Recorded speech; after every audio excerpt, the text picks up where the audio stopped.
जाली कैबिनेट बनेगी तो वो क्या डिलीवर कर पाएगी, उसकी मॉरल वैल्यू क्या होगी, उसकी कानूनी हैसियत क्या होगी, कौन उसको मानेगा। यानी इस पे किसी को शक नहीं है कि ये इलेक्शन पाकिस्तान की तारीख की बदतरीन रिगिंग। तो हम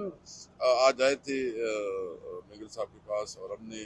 डिस्कस किया, इनकी एक बहुत बड़ी कंट्रीब्यूशन है, ये बड़ी तहरीक चला रहे हैं और हमने डिस्कस किया कि हम कैसे आगे बढ़ सकते हैं कि इस रिगिंग के खिलाफ जो है ना मुश्तरका हमला अमल तय करें कि पाकिस्तान में कभी जो इलेक्शन हो वो आइन और कानून के मुताबिक हो, वो फेयर एंड फ्री इलेक्शन हो, सबके लिए लेवल प्लेइंग फील्ड हो। तो इस पे हम एक समझते हैं कि जितनी भी पॉलिटिकल पार्टीज हैं, सिंध में जीडीए और उसका एक अलायंस है, बलूचिस्तान में भी एक अलायंस है, यहाँ पंजाब में भी, तो जमात इस्लामी और के साथ भी हमारी बात हो चुकी है। तो हम कोशिश